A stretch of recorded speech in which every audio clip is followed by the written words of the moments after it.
Bonjour, c'est Gonzague et on va se faire un petit unboxing d'un produit original qui est une batterie de 20 000 mAh, 20 100 mAh et qui est capable de charger les appareils à une vitesse vraiment très élevée.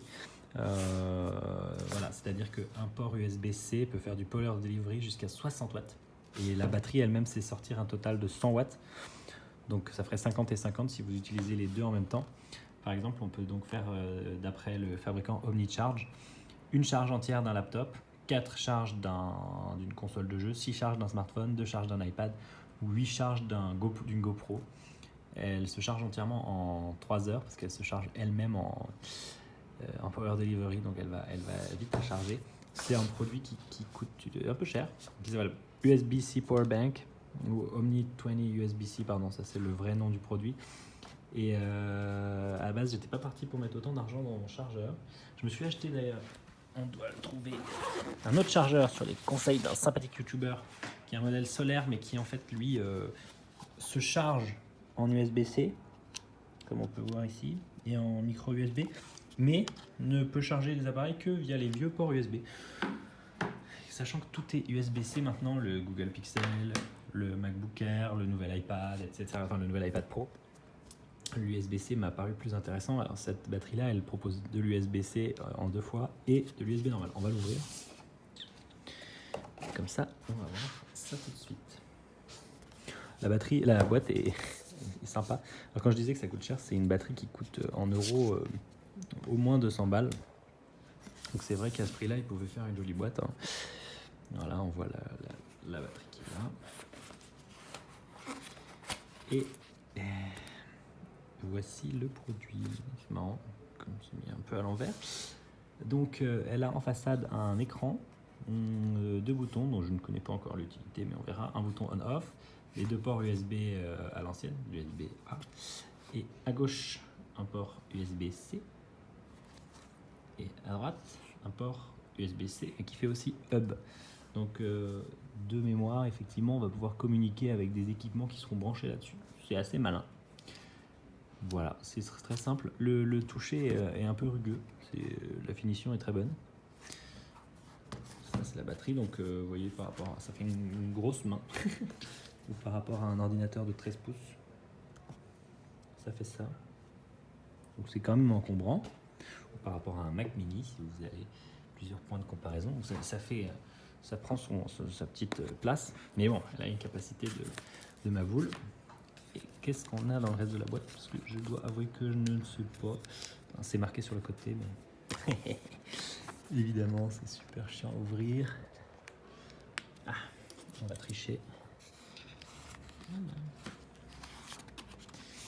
Ça ressemble à un mode d'emploi. Bon, pas forcément très utile, mais effectivement. Désolé, je fais ça avec une main. Non, des autocollants. Et un Quick Start Guide qui explique. Voilà, le bouton power, on appuie longtemps dessus, ça allume. On appuie de façon courte, ça allume et éteint l'écran. On appuie 2 fois, ça entre dans le menu. Et il y a un bouton pour les sorties USB-C qui permet de les activer. Un bouton qui permet d'activer le hub USB. Et c'est un écran OLED. Voilà, alors l'USB-C, donc là, le boîtier peut servir comme hub USB pour transférer les fichiers entre la prise USB. En fait, toutes les prises, c'est vachement bien foutu. Hein. Il faut connecter le port de droite sur l'ordinateur et le reste, on peut brancher des équipements dessus. Vraiment. Et on a à l'intérieur un petit câble USB-C, pas très grand. Il est plutôt épais. Et ben, on va pouvoir tout de suite tester s'il y a un peu de charge dans ce beau produit. Je vous propose de faire de la place. Hop. Donc, on l'allume, on appuie longtemps dessus. Ouais, il y a 19% de capacité, on dirait. Et voilà, on va avoir la température en Fahrenheit, je sais pas si ça se change. La puissance qui sort en ce moment. Là, on peut allumer ou désactiver l'USB-C, ça vient allumer cette fonction. Passer le mode des ports en USB ou hub. Donc si on appuie de façon courte, ça éteint l'écran, mais ça laisse la batterie allumée. Si on appuie longtemps... Oui, non, je suis con. Je l'ai éteint. 2 fois, ça entre dans les menus. Battery settings. Battery limit. On peut limiter, c'est hyper complet. J'ai jamais vu une batterie aussi technophile. Température, on peut l'avoir en degrés, c'est bien. About, non, le numéro de série, la version, la capacité. C'est cool. Bon, on va brancher un smartphone dessus. Donc, c'est vraiment très simple et c'est ça qui est cool quand même avec l'USB-C, les câbles qui ont les mêmes embouts de chaque côté. Pardon, à une main, c'est pas du tout facile. Je vais m'aider de mon coude.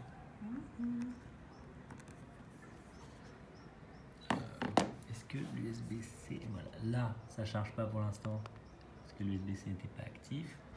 Et là maintenant, on est en charge. Et le téléphone, il dit bien charge rapide. Il va bientôt nous estimer combien de temps il lui faut pour gagner ces 15 derniers pourcents. Et là, voilà, l'écran de la batterie, il montre qu'on est en train de charger à 10 watts, 12 watts, 14 watts, 13 watts. Et l'Android n'estime pas encore le temps nécessaire pour finir la recharge. Pardon. Par contre, je ne sais pas si ça indique le temps restant pour finir la charge ou le temps que la batterie elle s'est encore alimentée à 12 watts un tel équipement. Bon, ça, il faudra que j'essaye parce que on est vraiment là plus sur un déballage. J'avais encore jamais essayé ce produit. Donc voilà, là ça charge ça. Et on va aussi savoir charger un MacBook, sauf erreur. On a entendu le bruit. Ah, rechargé à 15%. Eh bien, il est vide, donc ça tombe bien. Et là, voilà, ça charge un peu plus fort. Je ne sais pas si ça sera capable de monter aux 45 watts que gère cet ordinateur. En tout cas, la valeur de la puissance de charge augmente. 26 watts. Donc c'est plutôt bon signe sur le fonctionnement de tout ça, à 30 watts. On est censé pouvoir charger un MacBook Pro 13 pouces avec cette grosse batterie, voilà, que j'ai acheté chez Studio Sport, qu'on peut aussi trouver sur Amazon, et qui est hors stock sur le site officiel de la marque. Donc je suis assez content d'avoir réussi à en grappiller une. Elle est à 40 watts maintenant, c'est en train d'augmenter tout doucement. Bon, évidemment, l'ordinateur le cours redémarre. Bon, on n'aura pas toutes les stats maintenant, mais c'est intéressant de voir comment ça marche. Voilà, donc OmniCharge, Omni 20 USB-C, c'est plutôt cool, je vais essayer de l'utiliser.